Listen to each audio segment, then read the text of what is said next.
Internet, c'est la communauté, la connexion, un espace mondial où nous partageons nos connaissances, nos joies et nos vies plus généralement. Un espace où nous allons recevoir des nouvelles, des services, où nous allons voir différentes perspectives. Internet, c'est là où nous pouvons nous connecter, c'est là que les idées sont partagées et c'est là que l'on fait des affaires, c'est là que l'on conserve nos souvenirs et c'est là que nos identités se forment. Une communauté qui est ouverte pour nous tous. Nous pouvons construire, former, protéger aussi. Nous sommes tous connectés. Nous sommes Internet. Et nous allons pouvoir former ensemble notre avenir. Nous vous souhaitons la bienvenue au Forum sur la gouvernance de l'Internet 2025 ici en Norvège.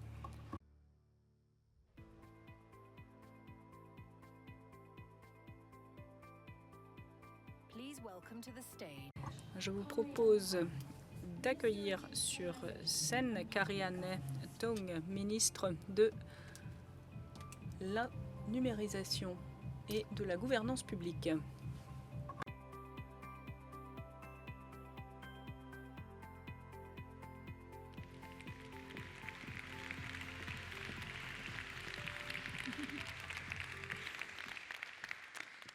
Excellencies. Excellences, collègues, chers participants, chers amis, au nom du gouvernement norvégien, c'est pour moi un grand plaisir que de vous souhaiter la bienvenue en Norvège et à cette journée zéro du Forum de la gouvernance de l'Internet 2025.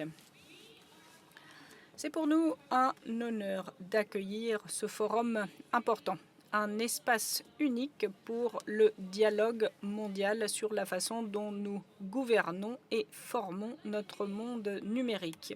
Je commencerai par féliciter l'IGF en ce jour anniversaire. Depuis 2006, le forum est une plateforme vitale pour des discussions inclusives et transparentes sur la gouvernance de l'Internet. Cela a regroupé des gens à travers différents secteurs, au-delà des frontières, afin de promouvoir un avenir numérique basé sur les droits humains, la durabilité et la coopération. Nous sommes très fiers d'accueillir la 20e édition ici en Norvège. Accueillir l'IGF, pour nous, cela a un sens profond parce que nous sommes un des pays les plus digitaux au monde. Presque tous les Norvégiens ont une vie en ligne et les outils numériques sont essentiels sur notre façon de travailler, d'apprendre et pour notre accès aux services publics.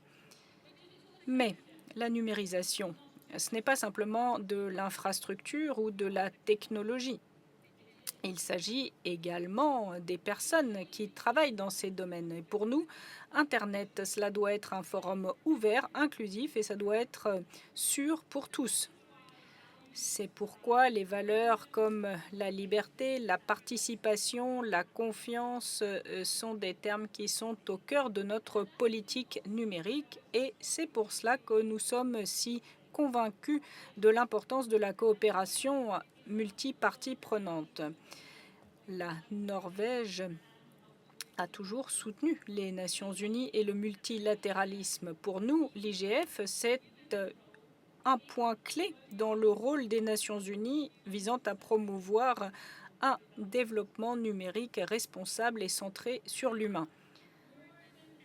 Plus que jamais, nous avons à l'heure actuelle besoin de plateformes comme l'IGF où des représentants de gouvernements, de parlements, d'entreprises privées, d'organisations internationales, de chercheurs, de la société civile et de la jeunesse peuvent se regrouper pour discuter de la gestion des défis et des opportunités de notre ère numérique.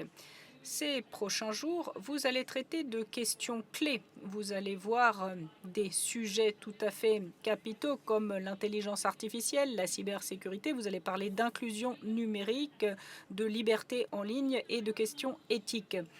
Il ne s'agit pas simplement de questions techniques ou politiques, il s'agit de questions portant sur nos vies et sur notre avenir commun. Et pour nos participants issus de la jeunesse, eh bien vos idées, vos voix, votre leadership, tout cela est essentiel. L'avenir numérique, c'est vous qui allez le former et nous avons besoin de votre énergie, de votre créativité, nous avons besoin de vos idées plus que jamais. Chers amis, utilisons cette IGF pour réfléchir, pour communiquer, pour collaborer à travers différents secteurs, à différents pays et à travers les générations. La Norvège est fière d'accueillir l'IGF 2025. Nous sommes prêts à contribuer et à être avec vous dans la construction de ce monde numérique qui fonctionnera pour tous. Chers amis, bienvenue en Norvège et bienvenue à l'IGF. Merci beaucoup.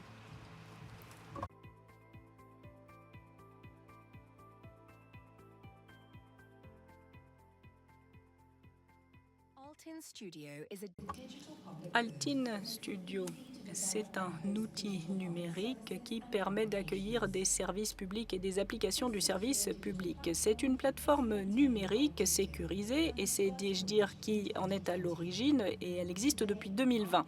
Aujourd'hui, Altin est utilisé par plus de 90% des citoyens et quasiment 100% des entreprises en Norvège.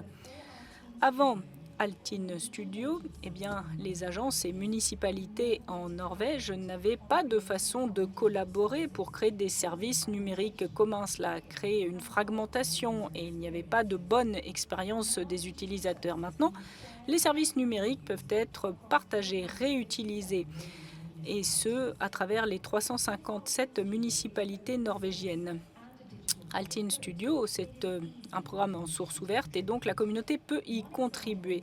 Un exemple, c'est le soutien pour les langues Right to Left Languages avec la direction norvégienne de l'éducation et de la formation. Altin Studio, c'est la première application dans une vague de nouvelles solutions basées sur les sources ouvertes. Et ces solutions travaillent, collaborent et constituent de bons blocs.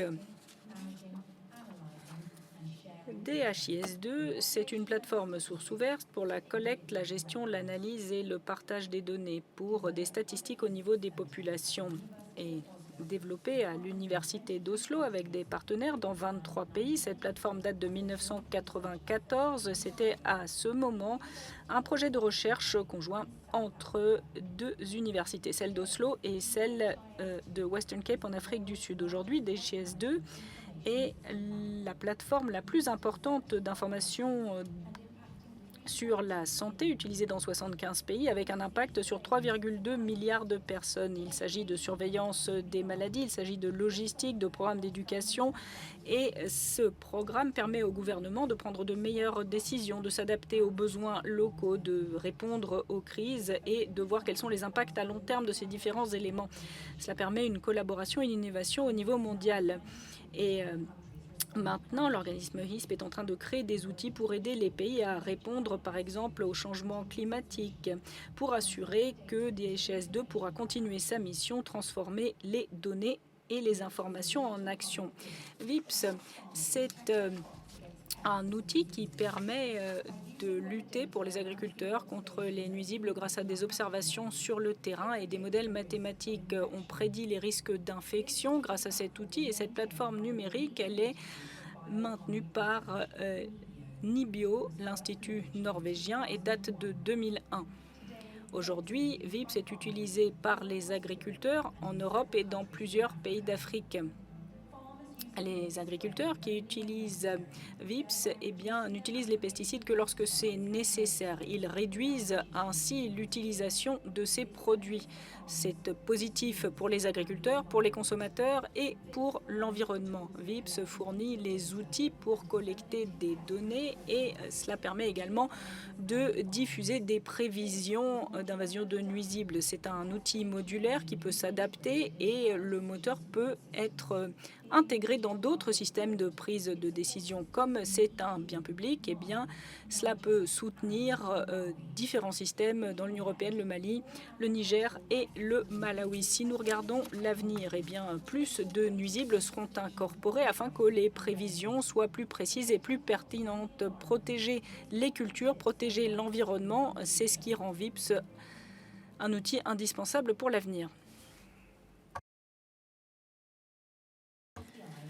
Met Norway Weather, c'est une API qui permet d'avoir des prévisions météorologiques de 10 jours fiables, quel que soit l'endroit dans le monde où on se trouve. C'est l'Institut météorologique norvégien qui est en charge de l'outil depuis 2007 et il y a des données en temps réel pour créer des applications météo. IR, qui est basé sur cette API, est utilisé par à peu près 10 millions d'utilisateurs toutes les semaines. Financé par NORAD, eh bien, Met Norway collabore avec le Mozambique, l'Éthiopie, le Malawi pour chercher à développer et à améliorer leurs services météorologiques nationaux. Il s'agit par exemple d'assurer la sécurité alimentaire. Un agriculteur éthiopien doit connaître la bonne date pour semer et un pêcheur sur le lac Malawi doit savoir quand la météo est stable.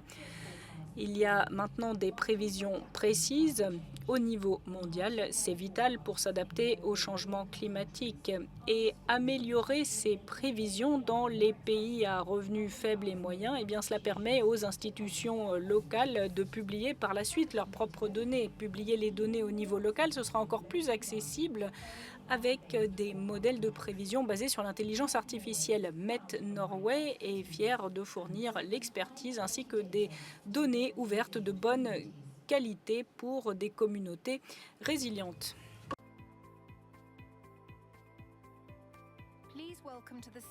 Je vous propose d'accueillir sur scène Nathalie Bridger-Becker-Rockevik.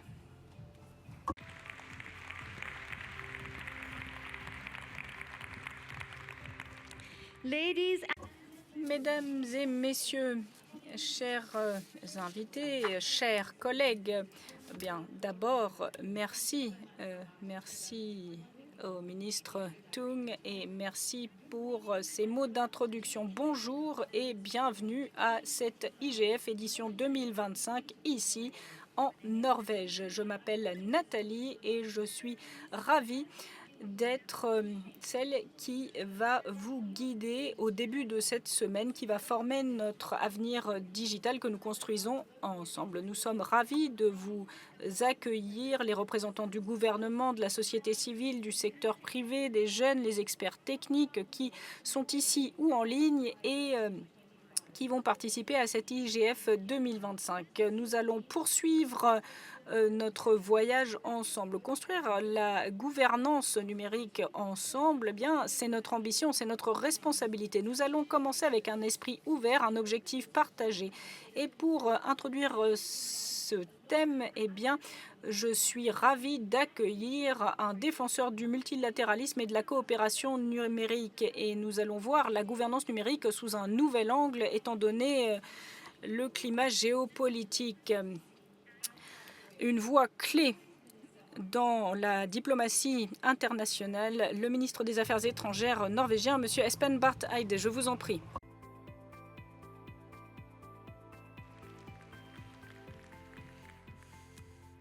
Thank you, Nathalie. Merci, Nathalie.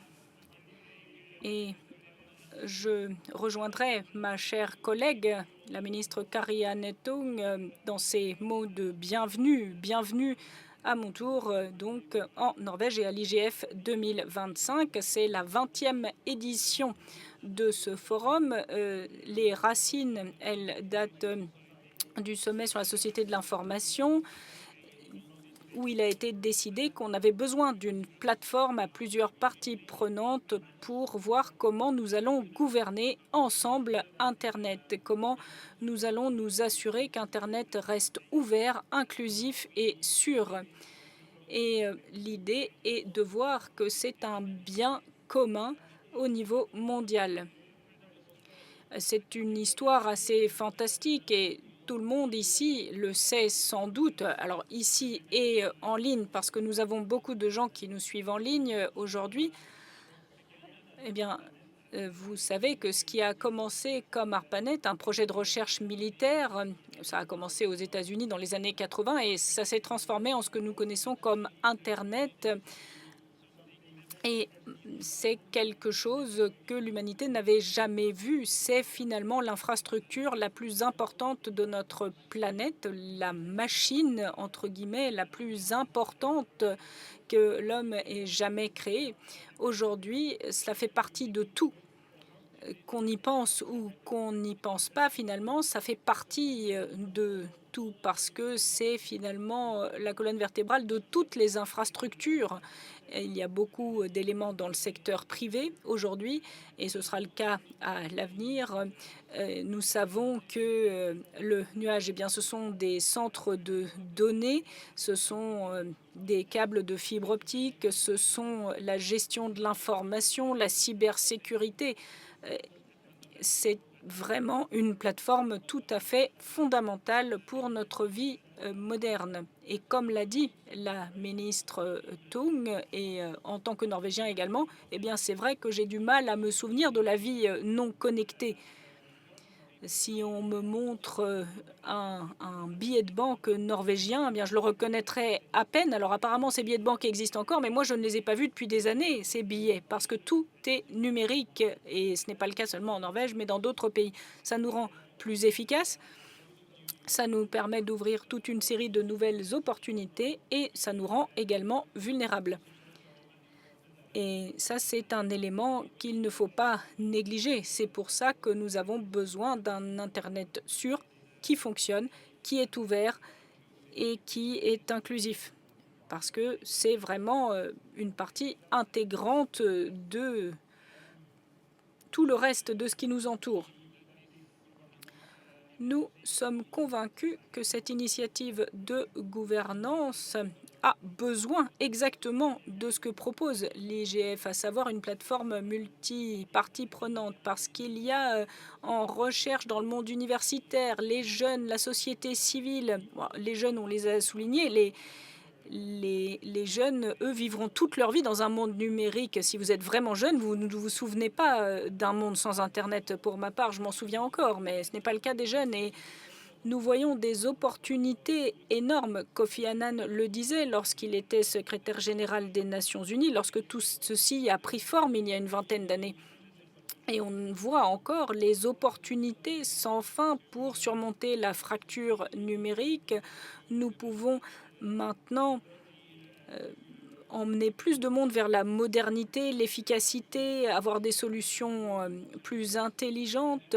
On a des défis en commun qu'on peut traiter de façon inimaginable il y a seulement quelques décennies. Mais on a également appris beaucoup sur les défis, les problèmes, les risques de manipulation, le risque de polarisation, les réseaux sociaux, évidemment le vol de données, le piratage des données, les menaces à notre sécurité existent. Et en tant que ministre des Affaires étrangères, eh bien, je vois bien Internet, tout ce qui est numérique, une façon dont nous gouvernons le monde. Je vois bien qu'il y a la concurrence pour les ressources, pour la technologie, une concurrence en ce qui concerne l'influence. Je vois finalement le pouvoir qui passe d'une main à l'autre. C'est le cas dans le monde numérique comme dans le monde physique. Et ça, ce sont des thèmes dont nous allons discuter. Donc mon message principal, alors que je m'apprête à conclure, c'est que finalement, cela figure très haut à notre ordre du jour et ça doit rester comme ça. Pour nous, Internet doit rester ouvert, inclusif, sûr et nous devons avoir une participation multi-parties prenantes parce qu'on ne peut pas traiter de cela seulement du côté gouvernement. En fait, il faut que toutes les parties prenantes forment l'avenir de l'Internet. Je vous souhaite d'excellentes discussions. Je suis ravie que ces discussions aient lieu ici. Alors, je dois vous préciser qu'il s'agit de la plus grande conférence des Nations Unies de son type en Norvège, la première dans ce domaine. Nous sommes très fiers de vous accueillir. J'espère que vous serez satisfaits de votre séjour ici et des résultats des délibérations. Merci beaucoup.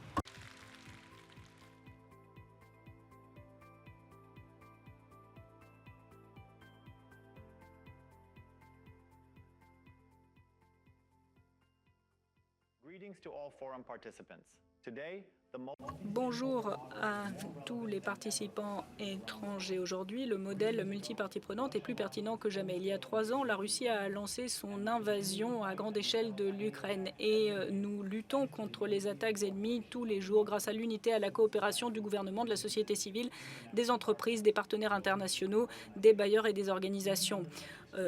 Nous faisons face à des conditions extrêmes, mais le modèle multipartie prenante nous permet finalement de numériser le pays, de lancer de nouveaux services et d'arriver à des objectifs ambitieux. Je vais démontrer l'efficacité de ce modèle. Je vais utiliser le secteur des télécoms comme un exemple. C'est un domaine qui a fait face à des défis énormes durant la guerre, comme aucun autre pays n'y a fait face. 25% des stations mobiles ont été abîmées ou détruites et l'objectif de l'ennemi, c'est de déconnecter l'Ukraine par rapport au reste du monde. Nous avons résisté grâce à la coopération et à nos partenaires. Aujourd'hui, nous avons plus de 50 000 terminaux Starlink. J'aimerais remercier les gouvernements de la Pologne, de l'Allemagne et tous nos partenaires internationaux. Starlink, c'est la connectivité pour les hôpitaux, pour les écoles, pour l'infrastructure critique, pour l'armée et c'est le premier signal qui est envoyé aux territoires qui ne sont plus occupés. Il va falloir restaurer l'infrastructure détruite, mais un des défis les plus importants, ce sera les blackouts. Le 23 novembre 2022, la Russie a lancé une grande attaque de missiles. Et pour la première fois, il y a eu des destructions à grande échelle en Ukraine des réseaux énergétiques. 59% des stations mobiles n'étaient plus en ligne. Et personne n'était préparé à des dommages à cette échelle. Nous avons rencontré des opérateurs de téléphonie mobile et nous les rencontrons encore pour identifier leurs besoins, pour négocier avec les entreprises internationales et pour assurer plus de terminaux Starlink, des générateurs, autres équipements essentiels. Malgré les défis, malgré l'échelle de ces destructions, le secteur télécom est en train de se reprendre et ces 3 dernières années de guerre, le nombre de foyers qui ont la technologie Xpone a doublé. La moitié de la population ukrainienne a accès à un Internet stable. Grâce à la croissance d'Expone, l'Ukraine est parmi les premiers pays du monde pour la stabilité de l'Internet, si on regarde les indicateurs. Nous travaillons également pour améliorer la résilience de l'Internet mobile. Toutes les stations mobiles peuvent opérer jusqu'à 8 heures sans énergie extérieure et toute infrastructure critique est équipée de générateurs et de sources secondaires. Grâce aux efforts des opérateurs de téléphonie mobile, 98% de la population a maintenant accès à des réseaux de téléphonie mobile et Internet stable. L'intégration européenne reste une priorité. À partir du 1er janvier 2026, l'Ukraine va rejoindre l'initiative Roam Like at Home qui s'applique dans toute l'Union européenne. C'est la première étape de notre intégration européenne. C'est la première fois que l'Union européenne a facilité l'inclusion dans ce domaine pour un pays qui n'est pas encore un État membre. Et nous nous concentrons aussi pour récupérer les réseaux dans les territoires qui ne sont plus occupés. Il y a plusieurs initiatives législatives qui sont importantes pour le secteur et qui sont en cours, permettant aux entreprises de télécom de construire rapidement, de façon efficace, des infrastructures sans bureaucratie inutile. Nous travaillons à de grands projets qui permettra d'avoir dans les zones les plus reculées un Internet stable et nous comptons sur le soutien de nos partenaires européens. Au mois de juin, nous avons reçu l'autorisation de tester la technologie satellite Direct-to-Cell. Cet automne, nous allons, avec les États-Unis, l'Australie, le Japon et la Nouvelle-Zélande, lancer ce service. Les Ukrainiens pourront rester connectés même dans les régions montagneuses qui attendent la reconstruction après les attaques russes. Chaque citoyen pourra rester connecté. Ça, c'est un exemple du modèle multipartie prenante et de comment il fonctionne. L'Ukraine a maintenant une expérience unique dans la gestion de l'accès aux services numériques et nous sommes prêts à partager cette expérience avec le reste du monde.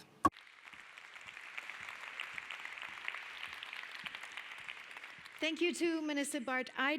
Merci à Monsieur le ministre Bart Heyday et merci Monsieur Fedorov de nous rappeler ce qui est en jeu et ce qui est possible lorsque la technologie est au service des gens en temps de crise. Et merci également de souligner l'importance de la coopération.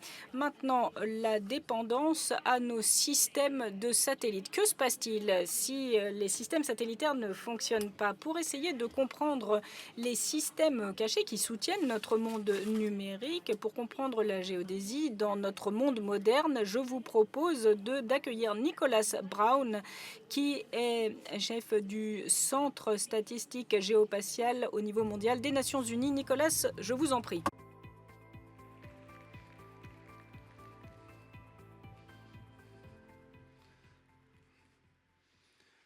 Hi. Bonjour, je m'appelle Nick, je travaille aux Nations Unies et je travaille avec des personnes qui viennent du monde entier sur un sujet qui s'appelle la géodésie. Et c'est la science la plus incroyable dont vous n'avez sans doute jamais entendu parler. Nous, les géodésistes, nous mesurons la Terre, sa forme, son orientation, le champ de gravité et la vitesse de rotation qui peut changer. Et c'est très important que nous mesurions la Terre en continu parce que la Terre, en réalité, n'est pas aussi stable que l'on pourrait l'imaginer. En fait, elle tourne comme une toupie et elle oscille, vous voyez, à mesure qu'elle tourne. Il peut y avoir des événements météorologiques, des catastrophes naturelles, comme les tremblements de terre qui font que l'air, l'eau, la glace se déplacent et ça fait osciller la Terre. Grâce à la géodésie, on peut mesurer ces oscillations de notre planète et c'est absolument nécessaire parce que les satellites en dépendent.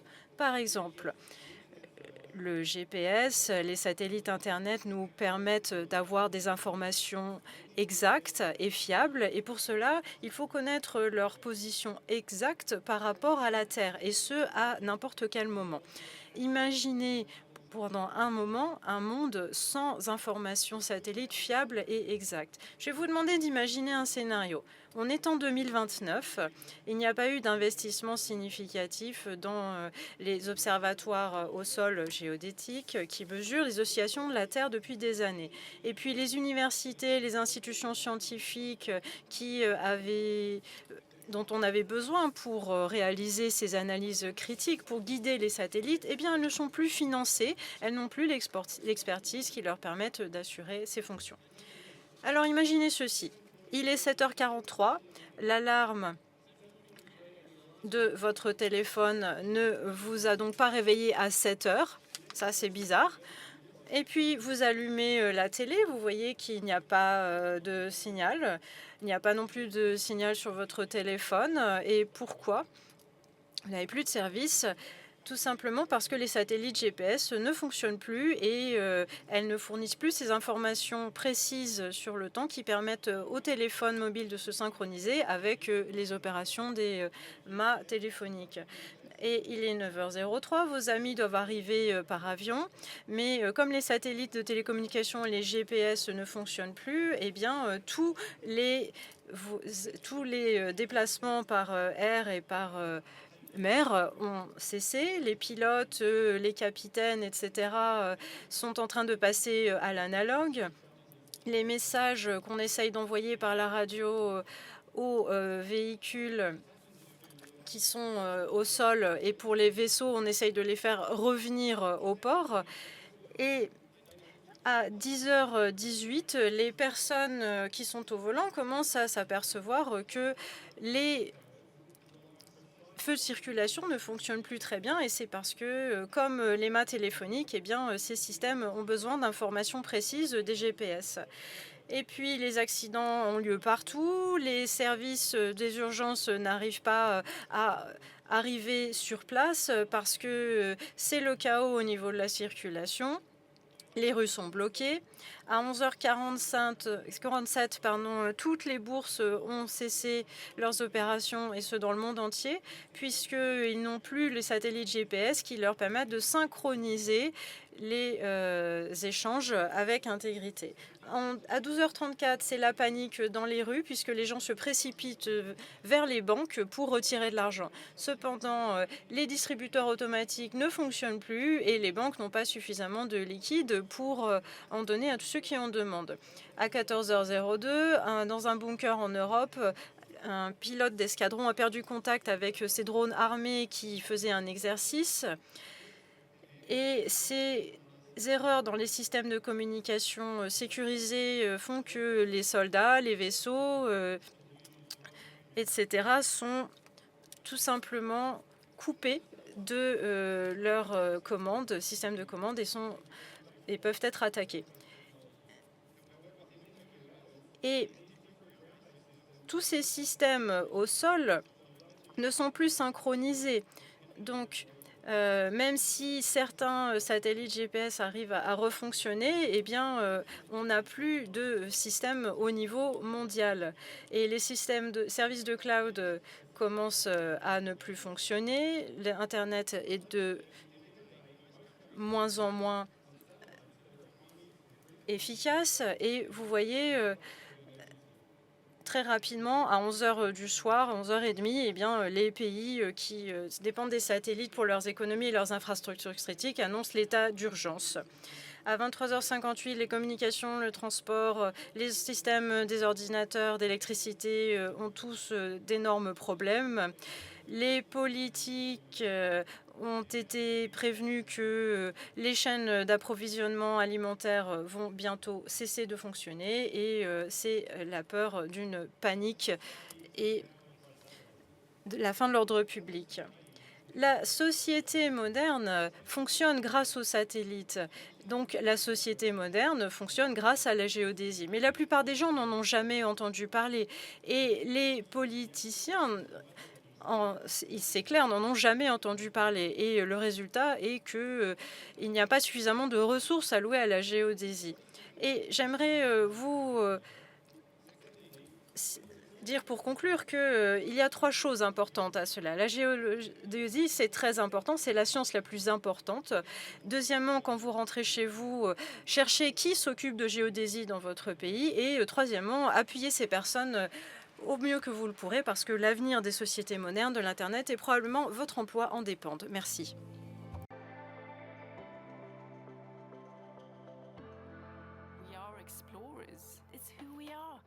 Nous sommes des explorateurs, c'est ce que nous sommes en tant que nation.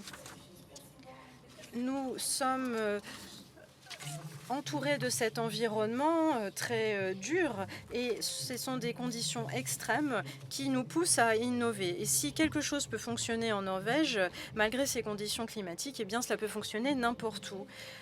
Le passage au numérique et la croissance durable requiert une coopération entre les entreprises et entre les différentes industries.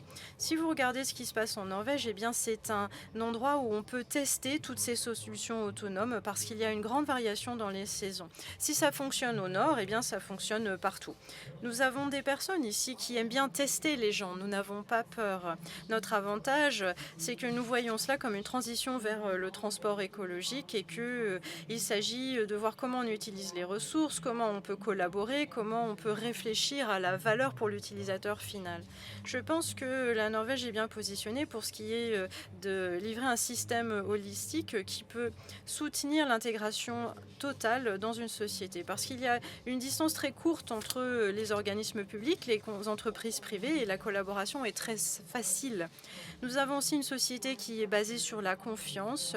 Les entreprises ont une structure horizontale, et elles ont la capacité de changer, de trouver des opportunités très facilement lorsque ces opportunités se présentent. Et nous avons également des solutions. Le gouvernement nous permet de tester des solutions qui n'ont pas encore été préparées pour le marché. Donc nous pouvons tester concrètement ces applications à un niveau de technologie élevé.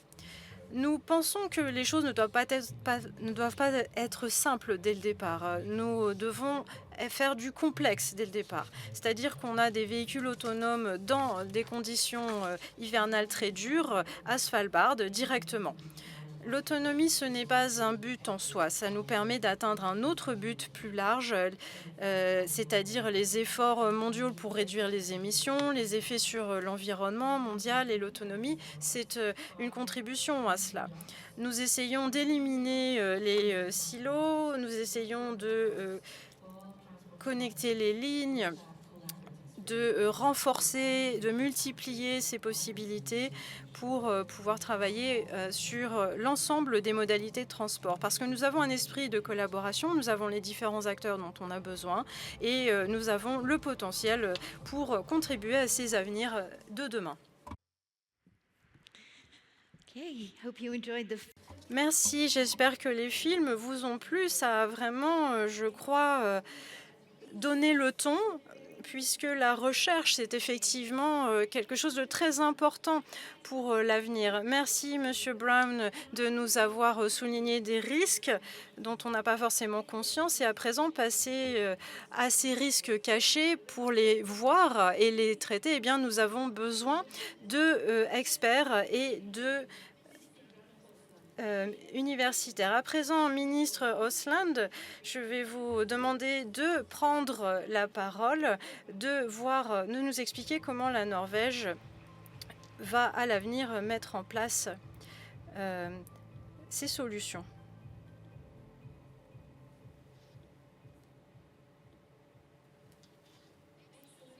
Excellences, chers collègues, chers amis, je suis très heureuse d'être parmi vous aujourd'hui, très fière de faire partie de cet événement si important en Norvège pour l'IGF.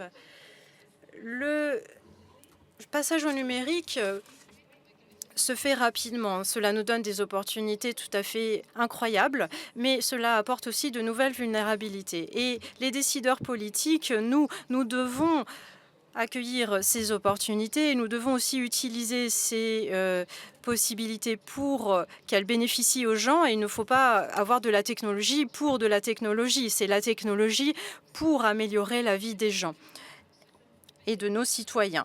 Nous avons devant nous des tâches très lourdes, le changement démographique, la rareté des ressources, la transition climatique, les tensions géopolitiques et l'accélération du passage au numérique. Mes collègues l'ont dit tout à l'heure, la numérisation, c'est les citoyens et les citoyennes. Et je tiens à vous donner 3 points ici, 3 points sur lesquels nous travaillons, l'intelligence artificielle et la numérisation un peu plus générale pour améliorer la vie des gens, des citoyens et comment la gérer.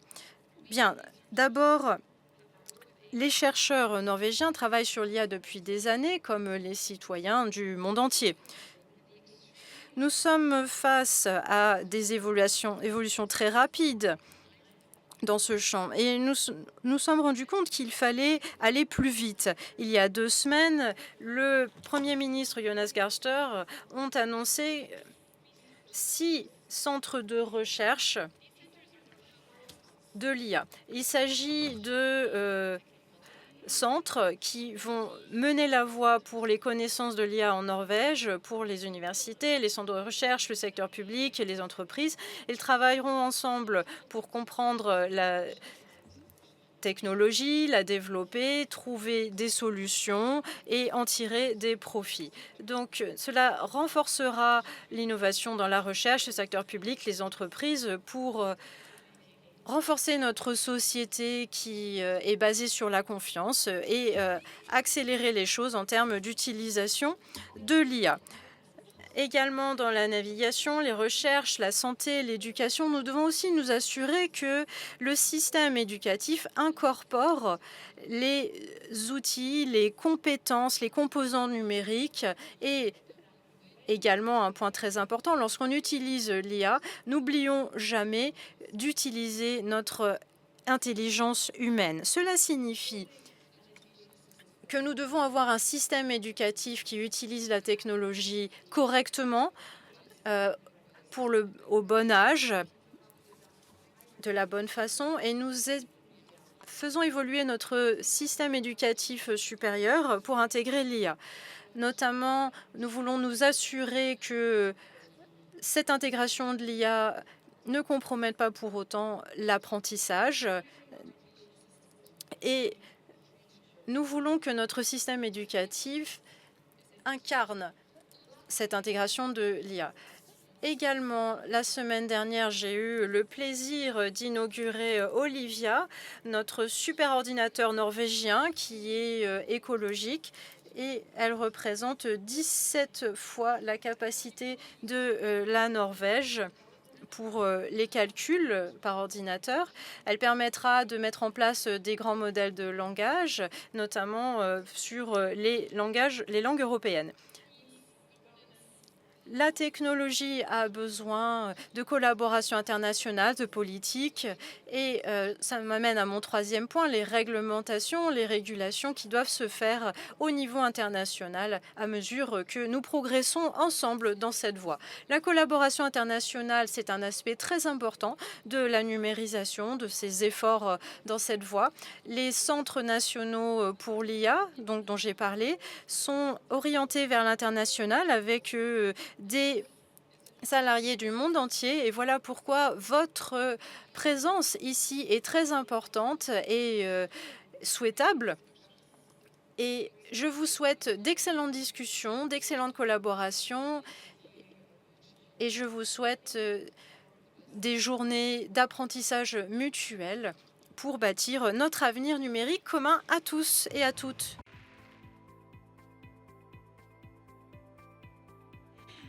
Thank you so much. Thank you. Thank you. Merci infiniment. Merci, Madame la ministre Osland. Nous avons entendu que notre avenir doit être collaboratif. Et à présent, j'ai le plaisir de vous présenter un panel d'experts qui sont là aujourd'hui, qui ont pris le temps de venir. Et pour nous tous, pour ce panel, je vais donc vous présenter nos experts et la raison pour laquelle cette IGF est si cruciale pour la collaboration de la gouvernance numérique. Et je suis ravie de vous présenter Madame Carol Roach, qui est présidente de MAGE IGF. Elle s'occupe du service public. Elle a également été partie prenante pour l'engagement des parties prenantes au groupe consultatif. Et puis, M. Hans-Peter Hollen, qui est PDG de RIPE NCC, qui s'occupe de nos ressources Internet. Également, M. Thomas Schneider, ambassadeur de Suisse, qui est l'une des grandes voix européennes sur la diplomatie numérique, la coopération bilatérale. Et puis, Mme Elise Lindeberg, qui est PDG de Skyguard. Elle apporte ici une expérience impressionnante sur la gouvernance de l'Internet, et elle a également un rôle très actif dans l'ICANN, et elle a apporté des contributions de longue date aux politiques numériques et sur la réglementation et régulation. Donc voilà de quoi nous allons parler. Je vous accueille. Bienvenue.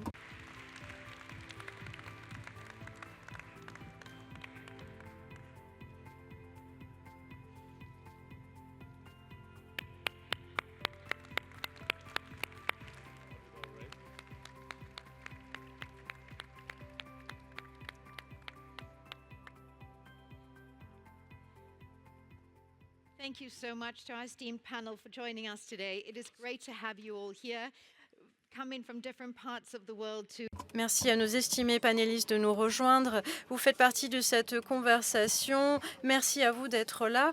Alors, allons-y, démarrons directement. Nous voyons ici ces questions de gouvernance pour l'Internet et pourquoi est-ce toujours important? Pourquoi est-ce que l'IGF, c'est vraiment une partie importante de la gouvernance de l'Internet? Carole, vous avez 60 secondes chacun.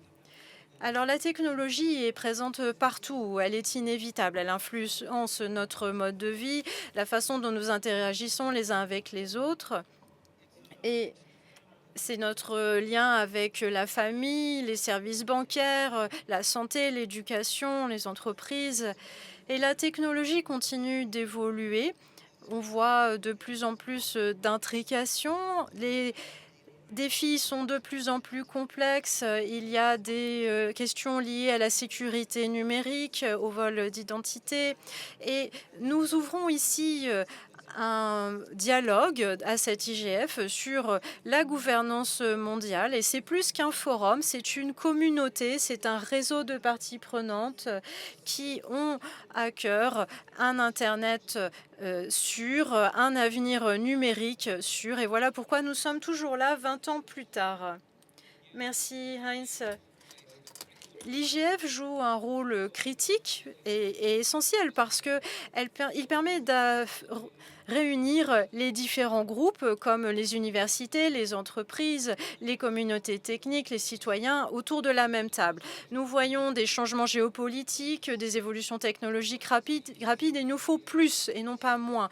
Et nous sommes un lieu où les expertises technologiques et les connaissances opérationnelles peuvent permettre de renforcer la sécurité de la vie numérique et également la vie des citoyens. Donc nous voyons ici que tous les parties prenantes sont présentes pour nous assurer que l'Internet soit interopérable, sûr pour l'avenir. Et voilà pourquoi l'IGF n'est pas seulement important, mais essentiel.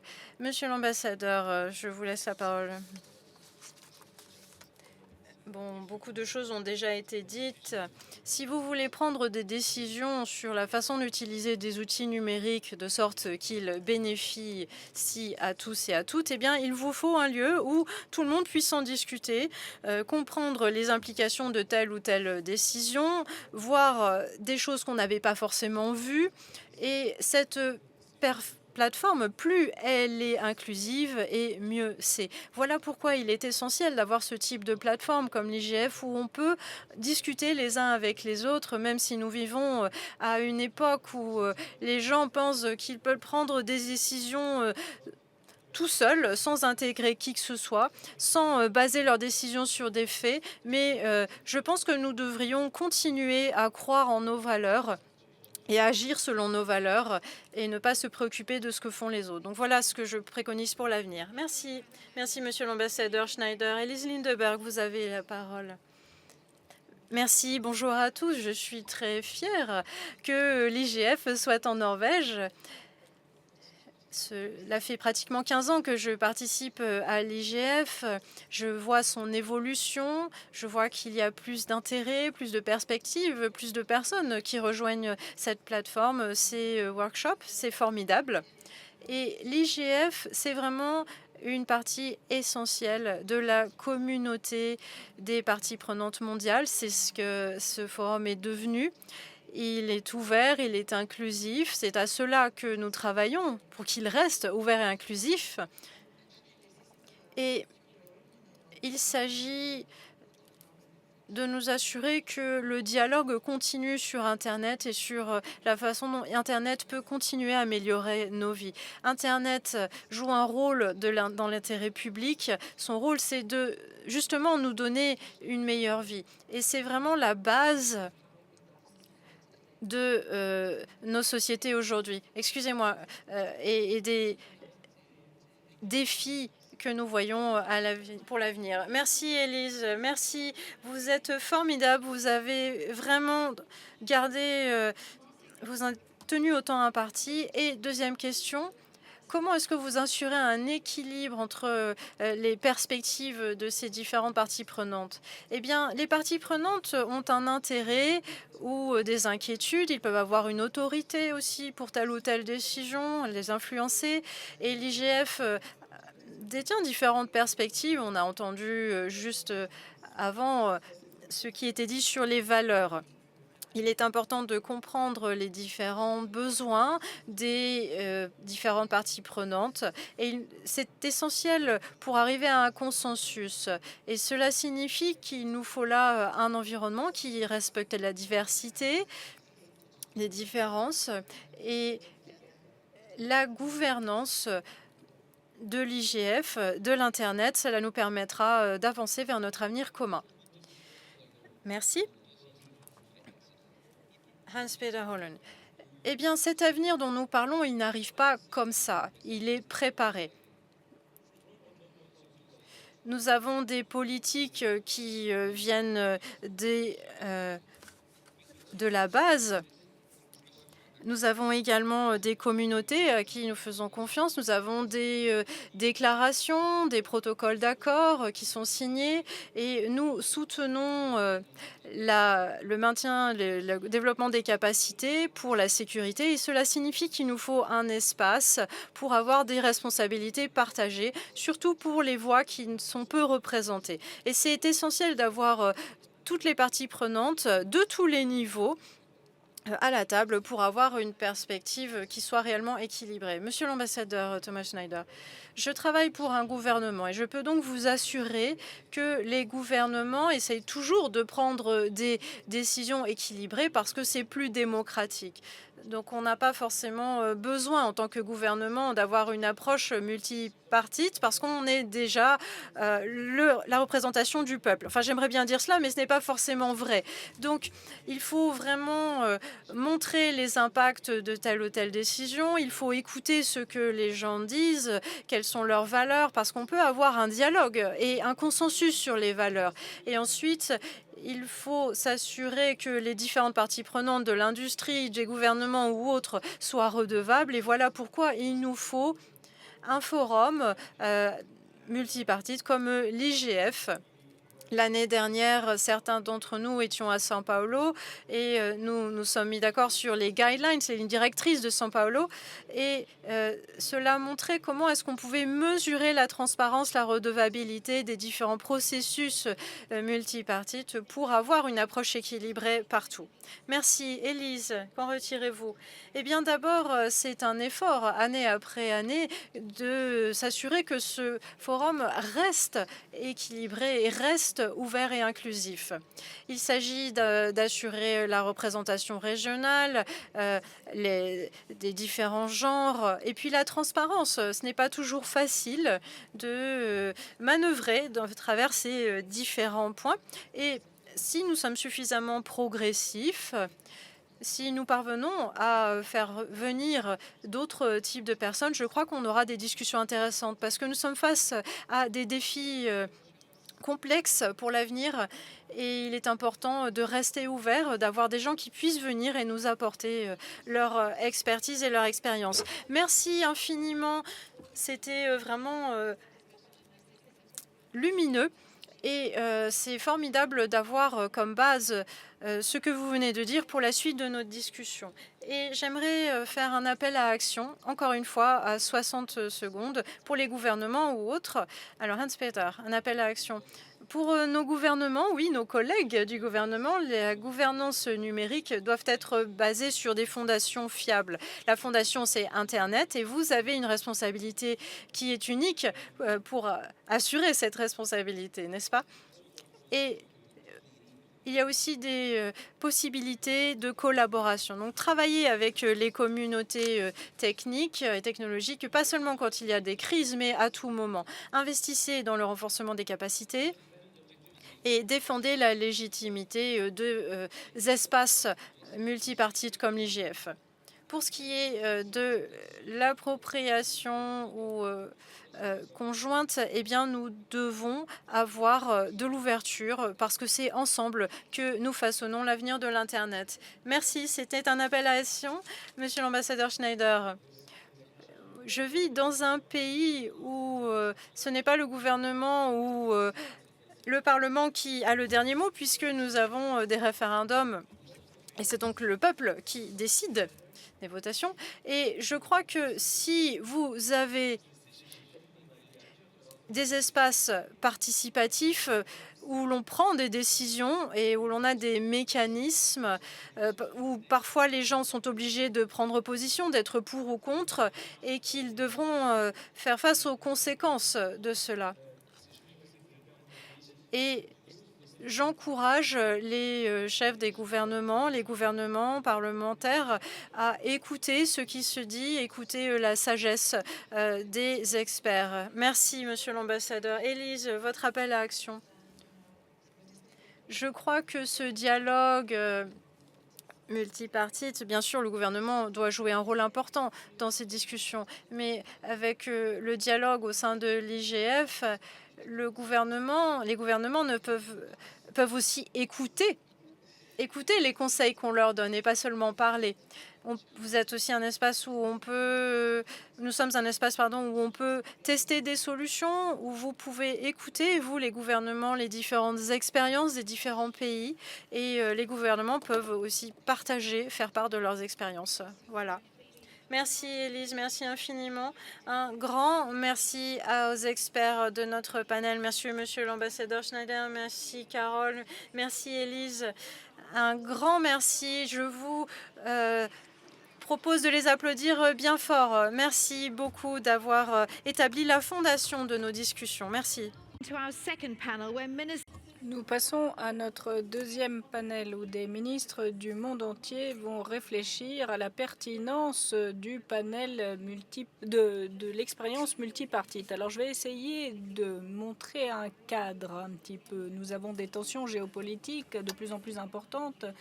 Les transformations technologiques accélèrent et nous allons inviter des représentants des gouvernements sur scène pour montrer le dialogue sur la pertinence poursuivie du modèle multipartite dans la gouvernance mondiale de l'Internet. Et je vais vous proposer de les accueillir avec des applaudissements ce matin. Et nous proposons à notre ministre norvégienne de revenir, Kari Anne Tung, les ministres de la science, de la technologie du Lesotho qui sera parmi nous. Nous avons ministre de la communication de Malaisie et Monsieur Imagawa, ministre adjoint pour la coordination politique, ministère de l'Intérieur et de la communication du Japon.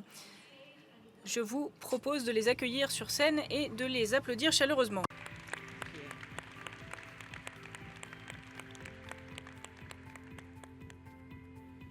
And of course, Carol Roach. Et bien sûr, également parmi nous, ou toujours parmi nous, devrais-je dire, Carol Roach. Welcome. Thank you. Merci. Merci, mesdames et messieurs les ministres. Merci d'être avec nous sur scène et nous allons discuter de la pertinence du modèle multipartite. Et plus important que jamais peut-être, étant donné les transformations géopolitiques, technologiques que nous vivons, comment garde-t-il sa pertinence, ce modèle? Nous allons commencer par des questions et nous allons vous demander des réponses. Ministre Tung, pour commencer, comment les gouvernements peuvent-ils vraiment s'assurer que la société civile et la communauté technologique seront vraiment inclus, pas seulement présents?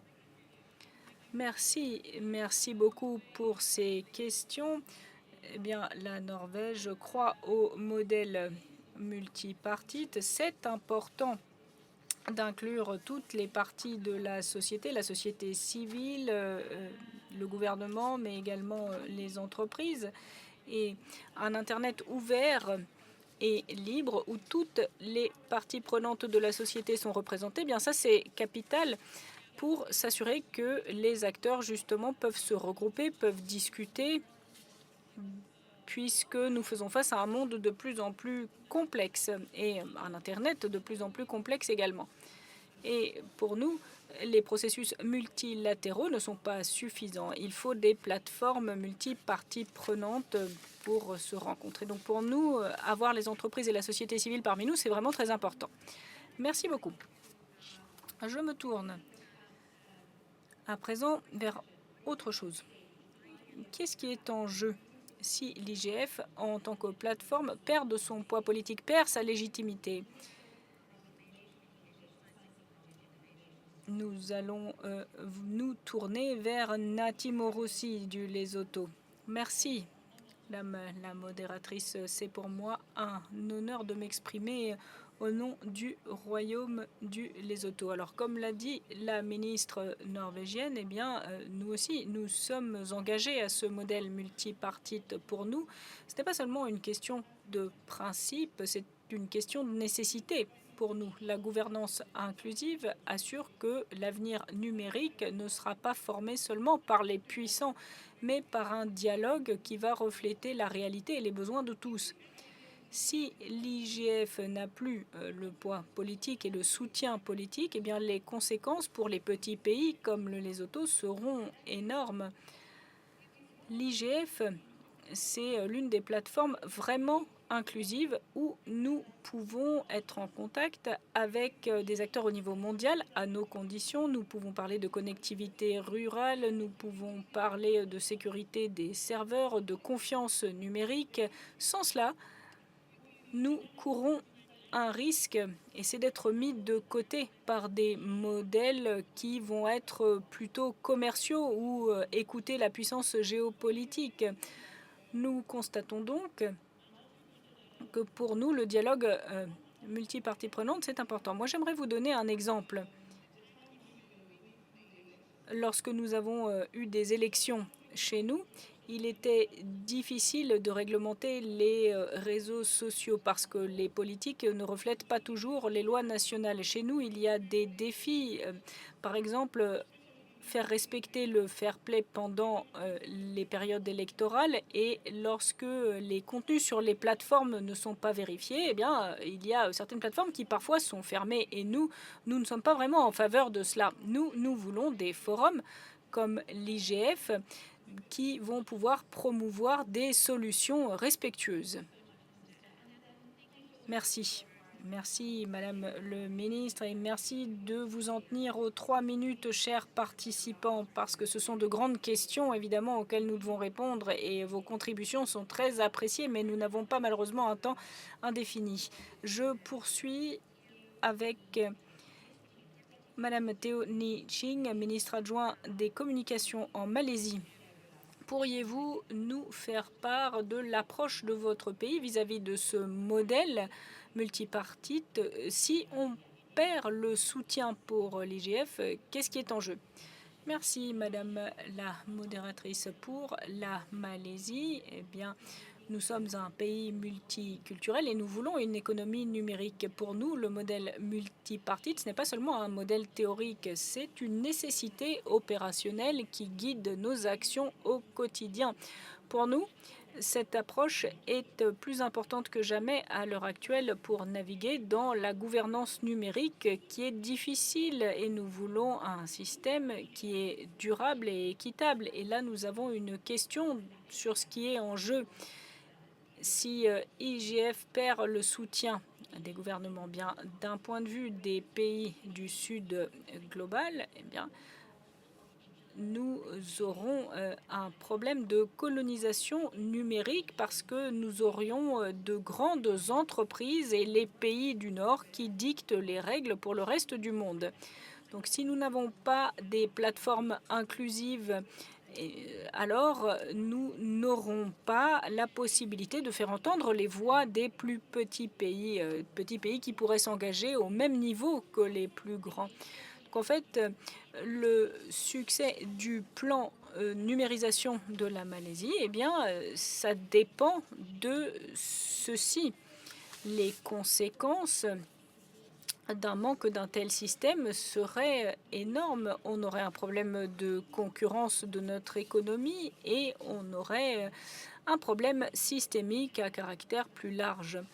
Donc c'est vraiment une question ici d'assurance globale. Nous voulons cet Internet libre et nous voulons être sûrs que les pays pourront non seulement être des consommateurs de technologies, nous voulons aussi pouvoir être les acteurs de notre avenir numérique. Merci beaucoup. Dr Tako Imagawa, ministre adjoint à la coordination des politiques. Sur les 3 minutes que vous avez, pourriez-vous nous donner votre point de vue s'il vous plaît. Excellences, Mesdames et Messieurs, c'est pour moi un grand honneur d'être ici et j'aimerais exprimer mes remerciements à l'égard du gouvernement norvégien. Merci au secrétariat de l'IGF, merci à toutes les parties prenantes d'avoir organisé cet événement remarquable.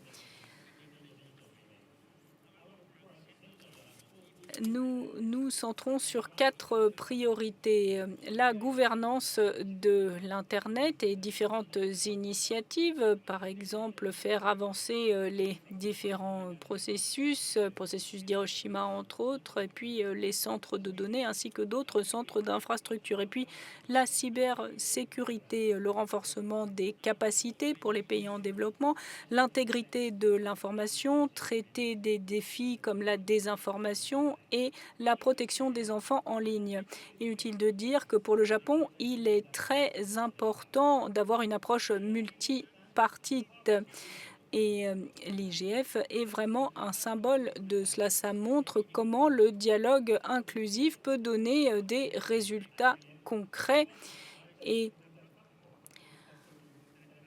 pour la gouvernance de l'Internet, c'est la plus grande plateforme. Nous étions les hôtes à Kyoto en 2023 de l'IGF et nous avons souhaité la bienvenue à 11 000 personnes de 178 pays et régions et plus de 6 000 personnes étaient présentes en personne. J'ai pu participer à l'IGF 2024, également à Riyad, en Arabie Saoudite, et j'ai participé à plusieurs sessions avec des invités du monde académique, des gouvernements, de la communauté technologique, et ça m'a montré la valeur de cette approche multipartite. Et il est particulièrement important qu'on s'engage dans des discussions sur un mandat plus étendu de l'IGF. Les tendances à un Internet fragmenté, eh bien, cela va à l'encontre des principes. Et c'est un défi quant à la connectivité globale. Merci beaucoup. Merci beaucoup, Monsieur Imagawa. Je suis désolé de vous interrompre. Nous reviendrons vers vous avec la prochaine question également. Et moi, j'aimerais me tourner vers Madame le ministre Tung sur la deuxième question, l'inclusion de la société civile. C'est la prochaine question. Est-ce que vous voudriez ajouter quelque chose si l'IGF devait perdre de son soutien politique? Ça a été dit lors du panel précédent, le modèle multipartite ne se fait pas par hasard. On doit vraiment travailler dur pour maintenir ce modèle multipartite. On voit qu'il y a différentes pressions qui s'exercent sur le modèle. On constate une fragmentation, des questions de sécurité également, et des problèmes de coordination parfois entre différents processus au niveau mondial. Cela présente un risque, évidemment, de miner le rôle de l'IGF. Donc nous devons lutter pour ce modèle multipartite dans les années à venir. Et pour nous, ce modèle, il permet de renforcer la confiance entre différentes parties prenantes qui n'ont peut-être pas accès à beaucoup d'autres plateformes pour discuter. Voilà, nous, on veut que ce modèle multipartite puisse se poursuivre et accueillir l'IGF ici en Norvège en 2025. Eh bien, ça nous permettra justement de renforcer le rôle de l'IGF. Merci, merci Madame le ministre. Maintenant, comment les gouvernements peuvent-ils s'assurer que la société civile et les entreprises de technologie sont bien incluses et pas seulement des observateurs? Je vous en prie, Madame.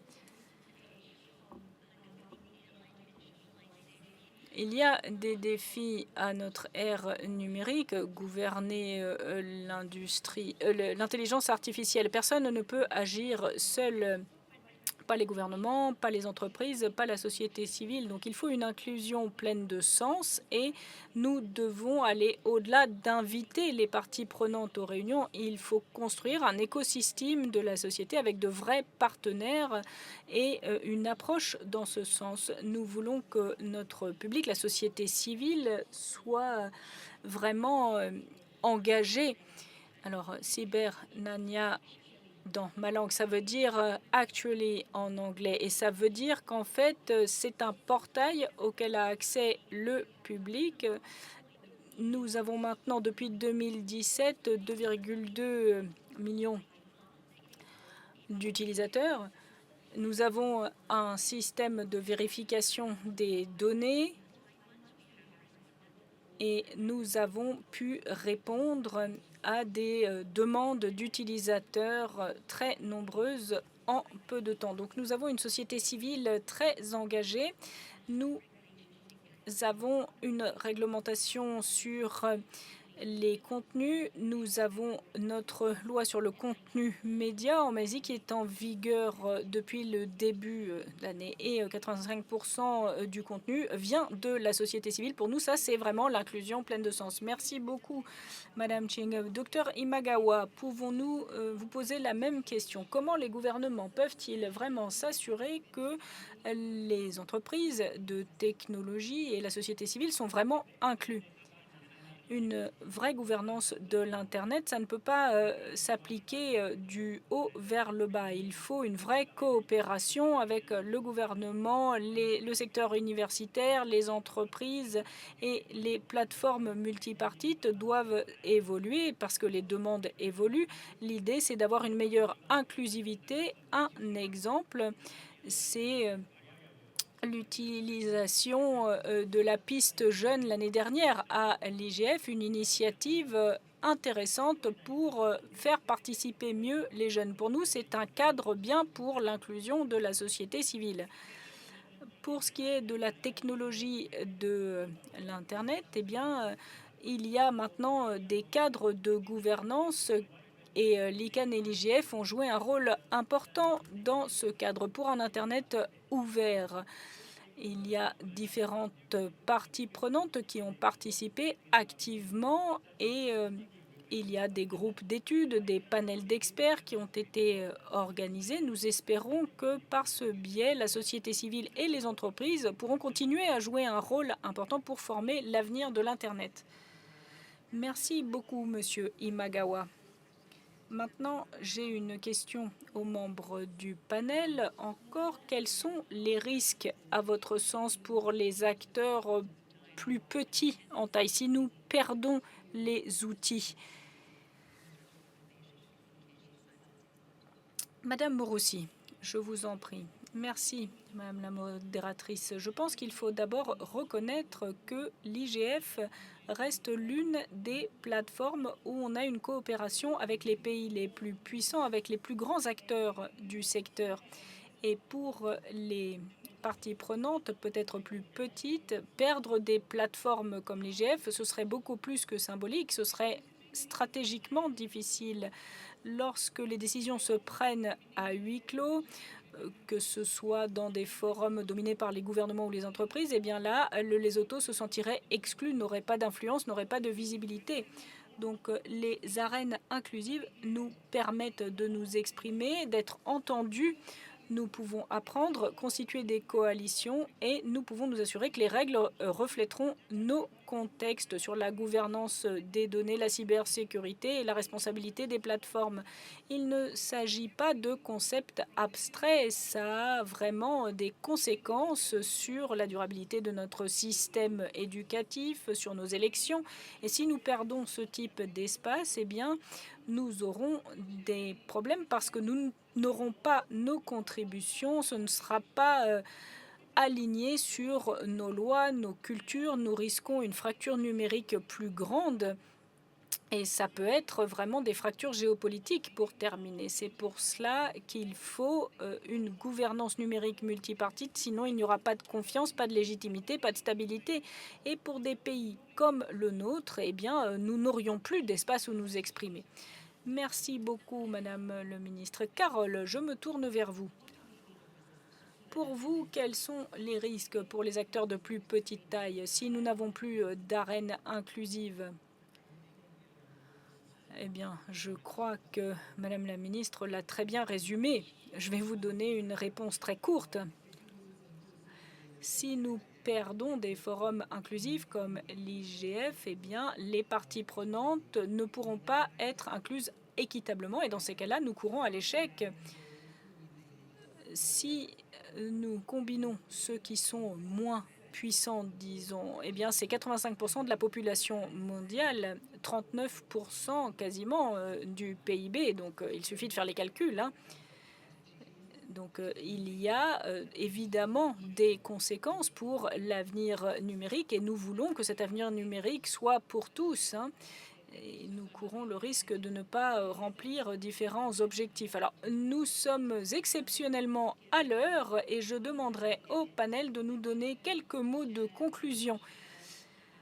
Merci, madame, en tout cas, pour vos mots très importants. Mais si vous voulez ajouter quelque chose, nous allons vous donner 1 minute. Madame la ministre Tung, pour nous, la numérisation, c'est vraiment l'outil qui nous permettra de résoudre des défis de société. Ça nous permet de participer à de nouvelles opportunités et l'Internet en fait partie intégrante. C'est pour ça qu'il n'y a pas vraiment de différence entre le monde numérique et le monde réel, le monde physique. Ce qu'on veut dans le monde physique, eh bien, on le veut aussi pour le monde numérique. On veut être sûr que tout le monde peut participer et qu'il n'y a pas de fragmentation, que c'est un forum sûr et sécurisé. C'est vraiment les évolutions que nous souhaitons. Nous voulons que la numérisation, eh bien, ce soit une bonne chose et pas une mauvaise chose, tout simplement. Merci. Madame Morossi. Merci. Bien, dernière réflexion, je dirais qu'on a assez parlé. Pour nous, il y a eu assez de dialogue. Et maintenant, il faut agir. Nous avons participé à différentes plateformes où nous avons expliqué quelles sont nos aspirations, nos besoins vis-à-vis des pays puissants, vis-à-vis des acteurs puissants du secteur. Et maintenant, je crois qu'il faut agir. La fracture numérique, elle existe encore. Et si on veut que cette fracture numérique diminue, eh bien, nous devons vraiment agir, aller au-delà des mots. Madame Chin, en Malaisie, nous ne voyons pas forcément de conflit entre le leadership du gouvernement et la participation des parties prenantes. Pour nous, ce sont, si vous voulez, deux facettes de la même chose. Nous voulons un processus multipartite, mais c'est difficile, ça prend du temps. Mais malgré cela, il y a une meilleure résilience, une meilleure inclusivité et il y a des résultats plus durables. Donc, à mon sens, notre engagement collectif doit être vis-à-vis de telles plateformes comme l'IGF, par exemple. Il faut pouvoir mener ces conversations tout à fait vitales. Il faut continuer à travailler ensemble pour assurer que l'avenir de l'Internet sera formé par de nombreuses parties prenantes et pour tous. Nous sommes représentants du Sud mondial et les problèmes seraient immenses si nous perdions de tels forums que l'IGF. Monsieur Imagawa. Merci, Madame le Président.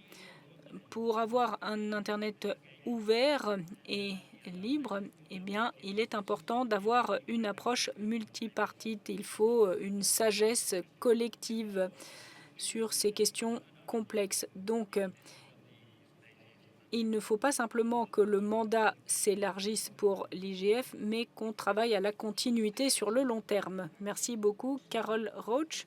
Je vous en prie.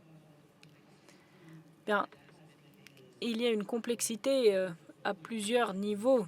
C'est finalement tout un sac d'oignons, pas seulement un oignon ici. Et je crois que personne n'a toutes les réponses. Il faut que tout le monde agisse, en fait.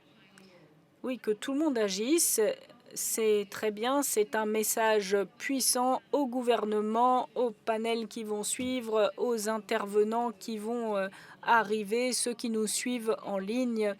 Merci beaucoup à notre panel pour vos excellentes contributions. Je vous propose d'applaudir notre panel. Thank you. Merci. Thank you, Carol. Thank you. So thank you for Merci beaucoup d'avoir jeté les bases des discussions pour cette semaine qui nous attend. Mais avant de nous séparer, eh bien, nous allons maintenant entendre les quelques mots du ministre, mais non le maire. J'étais sur des ministres, mais le maire donc de Lillestrøm, la ville qui est très fière d'accueillir l'IGF. Il est à l'extérieur à cet endroit, le deuxième endroit qui a été connecté à Internet en Norvège, et nous allons regarder le film. La Norvège a été le deuxième pays du monde à se connecter à l'Internet. Et c'était dans ce bâtiment, ici à Lillestrøm, juste à l'extérieur de la capitale Oslo. Nous avons encore à ce jour une expertise importante dans ces domaines. La communauté mondiale se réunit physiquement, se réunit en numérique également et pour discuter de l'avenir de l'Internet. Ça me rend vraiment fière. Je suis maire de Lillestrøm et c'est pour moi un grand honneur d'accueillir le monde entier, plusieurs milliers de participants à l'IGF en Norvège pour l'IGF 2025 ici à Lillestrøm.